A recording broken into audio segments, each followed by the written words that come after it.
ഈ വളർത്ത് മകൾക്ക് കൊടുത്തേക്കണ അത്രയും പ്രാധാന്യം ജനകൻ അദ്ദേഹത്തിൻ്റെ സ്വന്തം മകൾക്ക് കൊടുത്തിട്ടില്ല എന്നുള്ളതാണ്. വനവാസത്തിന് സീത എടുത്ത തീരുമാനത്തിൻ്റെ അടിസ്ഥാനത്തിലാണ് പോകുന്നത്. പിന്നെ അത് കഴിഞ്ഞ് അഗ്നിപരീക്ഷ, രാമൻ മിണ്ടിയിട്ടില്ല. അവിടെ സീത എടുത്ത തീരുമാനമാണ്. സീതയാണ് ആ തീരുമാനം എടുക്കുന്നത്. രാമൻ പറയുന്നില്ല വേണമെന്ന് ആവശ്യപ്പെട്ടിട്ടില്ല. ഇല്ല, അത് വെറും തെറ്റിദ്ധാരണയില്ല. ആളുകൾ ചുമ്മാ പറഞ്ഞു വരുത്തിയ അപവാദമല്ലേ. രാമൻ ഒരിക്കലും സീത അന്തർധാനം ചെയ്യണമെന്ന് പറഞ്ഞിട്ടില്ല. മാത്രവുമല്ല, സീത അന്തർധാനം ചെയ്തപ്പോൾ രാമൻ രോഷാകുലനായിട്ട് ഇനി ഈ ഭൂമി എന്ന് പറയുന്ന ആ ഭൂതം ഈ ലോകത്ത് വേണ്ട എന്ന് പറഞ്ഞ് ഗാണ്ഡീവം എടുത്ത് നിൽക്കുകയും ചെയ്തിട്ടുണ്ട്. അസ്ത്രം ചെയ്യാൻ വേണ്ടി തയ്യാറായപ്പോൾ അദ്ദേഹത്തെ സമാശ്വസിപ്പിക്കുകയാണ് ചെയ്തിട്ടുള്ളത്. അപ്പോൾ ഈ പുത്രി ബന്ധം എന്നൊക്കെ പറയുന്നതിൻ്റെ നമ്മൾക്കൊന്നും സങ്കല്പിക്കാൻ കഴിയാത്ത ഒരു മഹാതലങ്ങളിലേക്ക് കൂടി അത് ഉയർന്നു പോകുന്നുണ്ട്. അപ്പോൾ അങ്ങനെയുള്ള സീതയാണ്. ഈ സീത ഈ ഭൂമിയിലേക്ക് അന്തർധാനം ചെയ്യാൻ തീരുമാനിക്കുന്നതും ആരുടെ തീരുമാനമാണ്? സീതയുടെ തീരുമാനമാണ്. അതെ.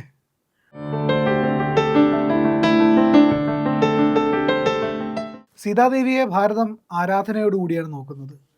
ശരിക്കും സീതാദേവി എന്ന് പറയുന്ന ആദർശ വനിതയുടെ പ്രാധാന്യം എന്താണ്? സീതാദേവിയുടെ ജീവിതം സത്യത്തിൽ അനാഥയാണ്.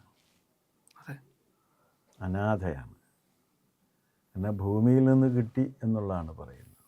ഭൂമിയിൽ നിന്ന് കിട്ടി ഭൂമിയിലേക്ക് തന്നെ തിരിച്ചു പോവുകയും ചെയ്യുന്ന ഒരു കഥ തുടർച്ചയുണ്ട് സീതയുടെ കാര്യത്തിൽ. പക്ഷെ ഒരു കാര്യം, ഈ വളർത്ത് മകൾക്ക് കൊടുത്തേക്കണ അത്രയും പ്രാധാന്യം ജനകൻ അദ്ദേഹത്തിൻ്റെ സ്വന്തം മകൾക്ക് കൊടുത്തിട്ടില്ല എന്നുള്ളതാണ്. അദ്ദേഹത്തിൻ്റെ സുനയന എന്നായിരുന്നു ജനകൻ്റെ ഭാര്യയുടെ പേര്. ജനകന് സുനയനയിലുണ്ടായ ഒരു പുത്രിയുണ്ട്, ഒറ്റ മകളെയുള്ള, അത് ഊർമിളയാണ്. ലക്ഷ്മണപത്നിയായ ഊർമിളയാണ്. മറ്റേ മാണ്ഡവിയും ശ്രുതി കീർത്തിയും അനുജൻ്റെ മക്കളാണ്. അവരെയാണ് ഇവർ 4 പേരും വിവാഹം കഴിക്കുന്നത്. പക്ഷേ ജനകന് ഏറ്റവും വലിയ പ്രശ്നം, ജനകൻ ഇത് കന്യാശുൽക്കം പ്രഖ്യാപിക്കുന്നത് സീതയ്ക്ക് വേണ്ടിയാണ്. അത് മനസ്സിലാക്കണം. സീതയ്ക്ക് അനുരൂപനായ വരനാണ്. അപ്പോൾ ഈ സീത, അതായത് ഒരു വളർത്ത് മകൾക്ക് ഇത്രയേറെ സ്നേഹവും വാത്സല്യവും പകർന്നു നൽകിയ ഒരു അച്ഛനെ നമുക്ക് വേറെ രാമായണത്തിലെന്നല്ല വേറെ എങ്ങും കാണാൻ കഴിയില്ല. ഒരിടത്തും അത്രയും വലിയ വാത്സല്യം. എന്ന് മാത്രമല്ല, തൻ്റെ ഈ കഥാപാത്രത്തിൻ്റെ സ്വഭാവ സ്ഥൈര്യത്തെക്കുറിച്ചും ആദർശ ശുദ്ധിയെക്കുറിച്ചും ഒക്കെ പറയുന്ന സമയത്ത് വാൽമീകി സീതയെ വിശേഷിപ്പിക്കാൻ ഉപയോഗിക്കുന്നത് ജനകാത്മജ, ജാനകി എന്നൊക്കെയാണ്, ജനകപുത്രി എന്നൊക്കെയാണ്. അവിടെയൊക്കെയാണ് ജനകനുമായിട്ടുള്ള ബന്ധം വരുന്നത്. എന്നാൽ ഈ മറ്റേ ഊർമിളയെ പറയുമ്പോൾ ജാനകി എന്ന് ഊർമിളയൊക്കെ ഉപയോഗിക്കാം, പക്ഷെ ഉപയോഗിച്ച് കണ്ടിട്ടില്ല. അങ്ങനെ അപൂർവം ചില സന്ദർഭങ്ങളിൽ വരാം എന്നല്ലാതെ. പക്ഷെ ജാനകി എന്ന് പറഞ്ഞാലേ നമ്മെ സംബന്ധിച്ചിടത്തോളം ഊർമിളയല്ല, സീതയാണ്. അത് ജനകൻ ഒരു വളർത്ത് മകളാണ്. ഈ ഈ സുനയനയും ഈ ജനകനും അപാരമായ സ്നേഹവും വാത്സല്യവും സുരക്ഷയും കൊടുത്താണ് ഈ പുത്രിയെ വളർത്തി വലുതാക്കിയത്. അത് കഴിഞ്ഞിട്ട് ഈ രാമനൊരു ശീലമുള്ളത്, ആരെ കിട്ടിയാലും ഉപദേശിക്കുന്നൊരു സ്ഥിരമുണ്ട്. ആരെ കിട്ടിയാലും രാമൻ ഉപദേശിക്കും. ശരിക്കും രാമനൊരു ഉപദേശിയാണ്. ആര് വന്നു കഴിഞ്ഞാലും ഉടനെ ഉപദേശിക്കുക എന്നാണ് രാമൻ്റെ ഒരു ശീലം. ലക്ഷ്മണൻ, കൗസല്യ, സുമിത്ര, കൈകേയി, ലക്ഷ്മണൻ, ഭരതൻ, പിന്നെ ശത്രുഘ്നൻ, പിന്നെ വിഭീഷണൻ, അങ്ങനെ ആരെ കിട്ടിയാലും, അഹല്യ, ആരെ കിട്ടിയാലും പുള്ളിയെ ഉപദേശിച്ച് ശരിപ്പെടുത്തി കളയും. ഉപദേശമാണ് പുള്ളിയുടെ ഒരു രീതി. ഒറ്റ പ്രാവശ്യമേ സീതയെ പുള്ളി ഉപദേശിക്കാൻ ചെന്നുള്ളൂ, പിന്നെ ഉപദേശിച്ചിട്ടേ ഇല്ല. അതെപ്പോഴാണെന്ന് വെച്ച് കഴിഞ്ഞാൽ അയോധ്യാകാന്ഡത്തിൽ ഇവർ വനയാത്രയ്ക്ക് പോകുന്ന സന്ദർഭത്തിൽ, നീ വനയാത്രയ്ക്ക് വരേണ്ടതില്ല, നീ ഇവിടെ നിന്ന് എൻ്റെ അച്ഛനമ്മമാരെ പരിചരിച്ച് ഭർതൃകർമ്മം ഭാര്യാധർമ്മം നിർവഹിക്കണം എന്ന് പറയുമ്പോൾ നേരെ പറയുന്നുണ്ട്, ഭർത്താവിനോട് ഒരു ഭാര്യയുടെ ധർമ്മം എന്ത് എന്ന് എൻ്റെ അച്ഛൻ എന്നെ പഠിപ്പിച്ചിട്ടുണ്ടെന്നാണ്. അതിലൊരു കുത്തുവാക്കും കൂടിയുണ്ട്, സ്ത്രീ സഹജമായൊരു കുത്തുവാക്കും അതിനകത്ത് പറയുന്നുണ്ട്. അതെന്താണെന്ന് വെച്ച് കഴിഞ്ഞാൽ, ദശരഥൻ വിഷയലമ്പടനാണ്, സ്ത്രീലമ്പടനുമാണ്. 353 ഭാര്യമാരൊക്കെ ആയിട്ട് ജീവിച്ച ഒരാളാണ്. ജനകൻ രാജർഷിയാണ്. ഒറ്റ ഭാര്യയുള്ളെന്ന് മാത്രമല്ല, ഒരു മകളെ ഉള്ളതിനകത്ത്. അതെ. രണ്ടാമത്തെ ഉള്ളത് വളർത്തുമകളാണ്. ആ വളർത്തുമകളാണ് സീത. ജനകനും അറിയപ്പെടുന്നത് സീതയുടെ അച്ഛൻ എന്ന നില കൂടിയാണ്. അത്രയുണ്ട് അതിനകത്ത്. ഊർമിളയുടെ അച്ഛൻ എന്ന നിലക്ക് നമ്മൾ ജനകനെ കാണാറില്ല. വളരെ ഗവേഷണം നടത്തിയാലേ ഊർമിളയുടെ അച്ഛനാണ് ജനകൻ എന്നുള്ള കാര്യം നമ്മൾ രാമായണത്തിൽ അറിയാൻ കഴിയും. പക്ഷേ മറ്റത് അങ്ങനെയല്ല, മറ്റത് സീതയാണ്. അപ്പോൾ ഇങ്ങനൊരു കുത്തുവാക്കൂടി, എൻ്റെ അച്ഛൻ രാജർഷിയാണ്, ആ രാജർഷിയാണ് എന്നെ ഈ വക കാര്യങ്ങളൊക്കെ പഠിപ്പിച്ചിട്ടുള്ളത്. അപ്പോൾ അങ്ങനെ ഞാൻ പഠിച്ചിട്ടുള്ള സ്ഥിതിക്ക് അങ്ങയിൽ നിന്ന് ഇത് ധർമ്മോപദേശം സ്വീകരിക്കത്തക്ക വിധത്തിലുള്ളൊരവസ്ഥയിലല്ല ഞാൻ ഇരിക്കുന്നത് എന്ന ഒരു കുത്തുകൂടി അതിലുണ്ട് ആ പറയുന്നതിൽ. സീത അങ്ങനെയാണ് ചെയ്തിട്ടുള്ളത്, എല്ലാം അങ്ങനെ തന്നെ ചെയ്തിട്ടുള്ളൊരു കക്ഷിയാണ്. പിന്നെ മനുഷ്യരുടെ ഏറ്റവും വലിയ തെറ്റിദ്ധാരണ നമ്മളെല്ലാവരും ധരിച്ചിരിക്കുന്നത്, രാമൻ പറയുന്നതെല്ലാം അനുസരിച്ച് ജീവിച്ച ഒരു സ്ത്രീയാണ് സീത എന്നാണ്. ഒരു കാര്യവും രാമൻ പറയുന്നു എന്നതുകൊണ്ട് മാത്രം സീത അനുസരിച്ചിട്ടില്ല. സീത തന്നെ പറയുന്നത്, ഞാൻ ഭാര്യാധർമ്മം അനുഷ്ഠിക്കുകയാണെന്നാണ്. അത് രാമന് വേണ്ടി അനുഷ്ഠിക്കുന്നതല്ല, തനിക്ക് വേണ്ടിയാണ്. താൻ ഒരു ഭർത്തൃമതിയായ ഭാര്യ എന്ന നിലക്ക് എന്ത് ചെയ്യണോ അത് അനുഷ്ഠിച്ച് ജീവിക്കുകയാണ്. രാമന് വേണ്ടി ജീവിച്ചൊരു സ്ത്രീയേ അല്ല. ഓരോ സന്ദർഭത്തിലും സീത സ്വന്തം തീരുമാനങ്ങൾ എടുക്കുകയോ അത് നടപ്പിലാക്കുകയും ചെയ്യും. വനവാസത്തിന് സീത എടുത്ത തീരുമാനത്തിൻ്റെ അടിസ്ഥാനത്തിലാണ് പോകുന്നത്. പിന്നെ അത് കഴിഞ്ഞ് അഗ്നിപരീക്ഷ, രാമൻ മിണ്ടിയിട്ടില്ല അവിടെ, സീത എടുത്ത തീരുമാനമാണ്. സീതയാണ് ആ തീരുമാനം എടുക്കുന്നത്. രാമൻ പറയുന്നില്ല, വേണമെന്ന് ആവശ്യപ്പെട്ടിട്ടില്ല. ഇല്ല, അത് വെറും തെറ്റിദ്ധാരണയില്ല. ആളുകൾ ചുമ്മാ പറഞ്ഞു വരുത്തിയ അപവാദമല്ലേ. രാമൻ പറഞ്ഞു എന്നുള്ള കാര്യം അല്ല, സീതയാണ് പറയുന്നത്. ഈ അഗ്നിപരീക്ഷ എന്നുള്ളത് സീതയുടെ തീരുമാനമാണ്. സീതയാണ് അതിനു വേണ്ടി പരിശ്രമിക്കുന്നത്. അതെല്ലാം സഹിക്കേണ്ടി വന്നത് ലക്ഷ്മണനുമാണ്.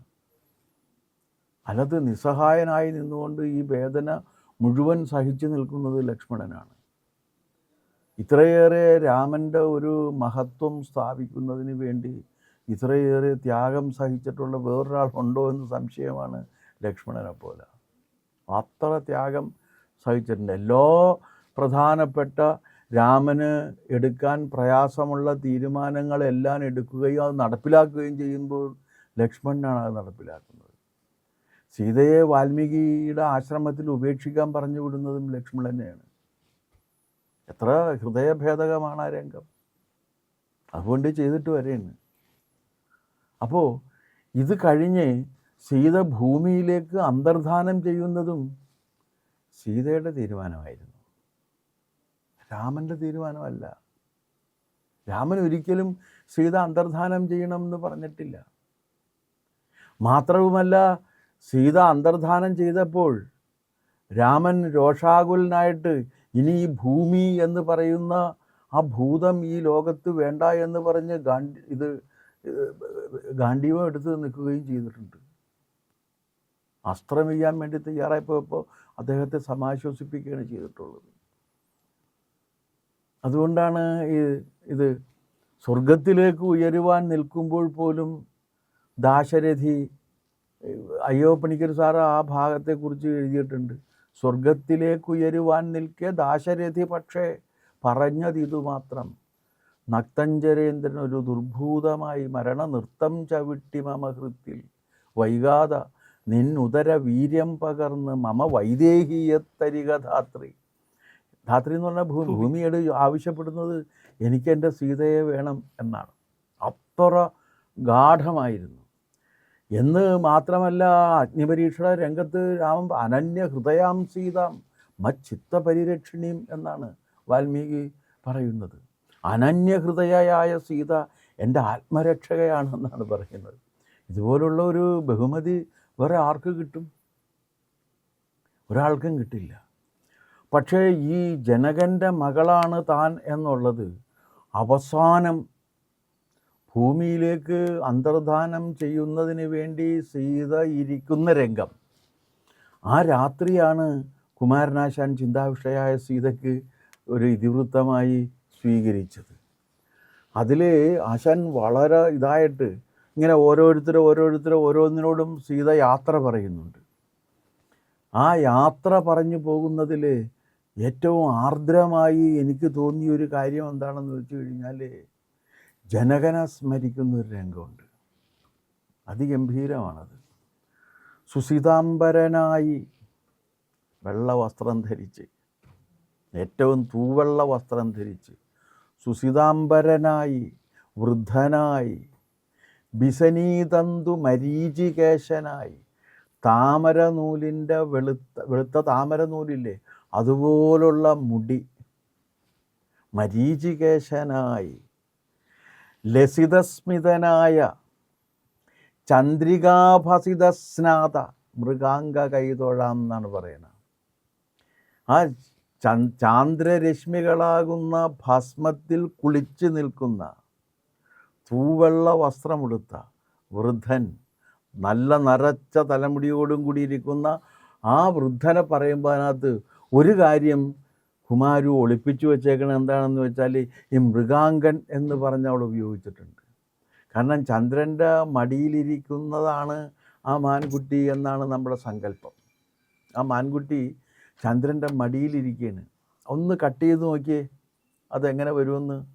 കാരണം തൻ്റെ അച്ഛനായ ജനകൻ്റെ മടിയിൽ ലാളനയേറ്റ് വളർന്ന ആ കുഞ്ഞിൻ്റെ സ്മരണയാണ് മരണത്തിലേക്ക് നീങ്ങുന്ന സന്ദർഭത്തിൽ സീത ഓർക്കുന്നത്.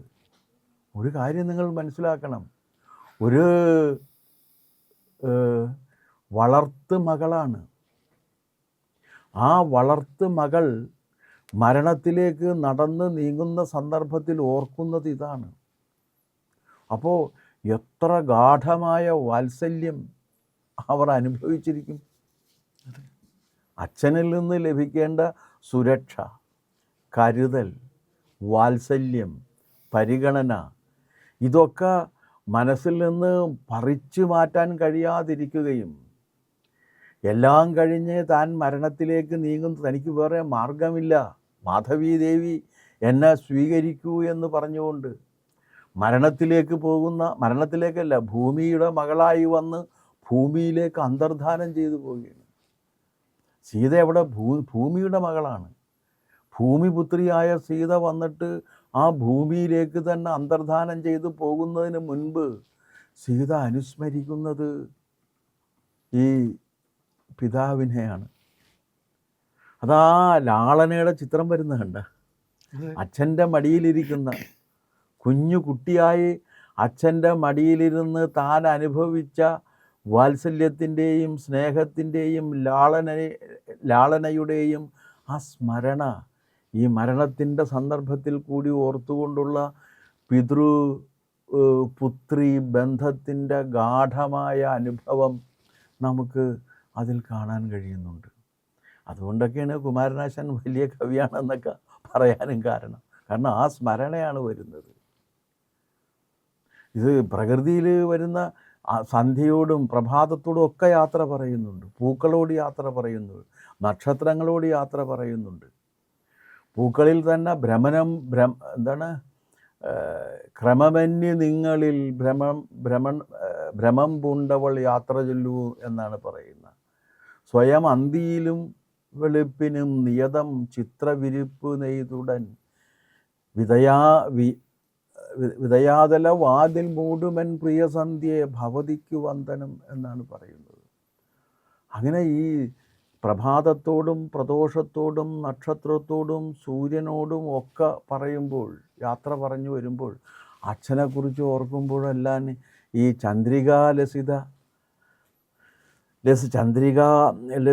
ലസിതസ്മിതനായി ചന്ദ്രിക ഭസിതസ്നാന എന്നാണ് പറയുന്നത്. ആ ഒരു ഒരു ഒരു ഒരു ഒരു ഒരു ഒരു കൂൾനെസ് ഉണ്ടല്ലോ അതിൽ വരുന്ന, അതിൻ്റെ ആ ഒരു അച്ഛൻ്റെ കിട്ടുന്ന ആ ഒരു എന്താ പറയേണ്ടത്, ഒരു ഒരു ഒരു അസാമാന്യമായ സ്നേഹവായ്പ്, അതാണ് സീത അവിടെ അനുസ്മരിക്കുന്നത്. അതിൻ്റെ ശുദ്ധത മാത്രം, എൻ്റെ സ്നിഗ്ധത. അത് തന്നെയല്ല അച്ഛൻ മനസ്സിൽ നിൽക്കുന്ന കണ്ട ഒരു മകളുടെ മനസ്സിൽ വൃദ്ധനായ അച്ഛൻ ഇരിക്കുന്നതാണ്. എങ്ങനെയാണ് ഇരിക്കുന്നത്? തേജോമയനായിട്ടാണ്. വെള്ള വസ്ത്രം ധരിച്ച് വെളുത്ത മുടിയോടുകൂടി ചന്ദ്രികാഭസ്മങ്ങൾ ഇതിൽ കുളിച്ച് അതിൽ തെളിഞ്ചിരിക്കുന്ന ഒരു ചിത്രമാണ് നമ്മുടെ മുന്നിലേക്ക് വരുന്നത്. അതിലപ്പുറം ഒരച്ഛനും ഒന്നും കിട്ടാനില്ല. ഇത് വളർത്തുമകളാണ്. വളർത്തുമകൾ ഓർക്കുന്നതാണ്. അപ്പോൾ ആ ജനകൻ ഈ മകൾക്ക് കൊടുത്തേക്കണ സ്നേഹം എത്രയായിരിക്കും? അത് ഓർത്തു കഴിഞ്ഞാൽ ആരുടെയും കണ്ണ് നിറഞ്ഞു പോകും. കാരണം ഇത്രയും ഒരു വൈകാരികമായ നിമിഷങ്ങളുള്ളൊരു ഭാഗം വേറെ കണ്ടെത്തുക വളരെ പ്രയാസമാണ്. കാരണം അച്ഛനെ സ്മരിക്കുകയാണ് ഒരു മകൾ, അതും വളർത്തുമകൾ, ഒരു ബയോളജിക്കൽ ഫാദറേ അല്ല. അപ്പോൾ ഈ പുത്രി ബന്ധം എന്നൊക്കെ പറയുന്നതിൻ്റെ നമ്മൾക്കൊന്നും സങ്കല്പിക്കാൻ കഴിയാത്ത ഒരു മഹാതലങ്ങളിലേക്ക് കൂടി അത് ഉയർന്നു പോകുന്നുണ്ട്. അപ്പോൾ അങ്ങനെയുള്ള സീതയാണ് ഈ സീത ഈ ഭൂമിയിലേക്ക് അന്തർധാനം ചെയ്യാൻ തീരുമാനിക്കുന്നതും ആരുടെ തീരുമാനമാണ്? സീതയുടെ തീരുമാനമാണ്. അപ്പോൾ ഇത്ര ശക്തമായ സ്വഭാവദാർഢ്യമുള്ള, തനിക്ക് ധർമ്മമാണ് എന്ന് ബോധ്യമുള്ള തീരുമാനങ്ങൾ എടുക്കാനും അത് നടപ്പിലാക്കാനും അതിനൊത്ത് നിൽക്കാനും അതിൻ്റെ വരുംവരായികൾ സഹിക്കാനും ഇത്രയേറെ സ്ഥൈര്യം കാണിച്ച മറ്റൊരു സ്ത്രീ കഥാപാത്രത്തെ കണ്ടെത്തുക എന്ന് പറഞ്ഞാൽ വലിയ പ്രയാസമാണ്. അതുകൊണ്ടാകാം സീത നമ്മുടെ എല്ലാം സംസ്കാരത്തിൻ്റെ എല്ലാം അവിഭാജ്യ ഘടകമായും അതിൻ്റെ താങ്ങും തണലുമായി ഇന്നും നിലനിൽക്കുന്നത് എന്നാണ് എനിക്ക് തോന്നുന്നത്.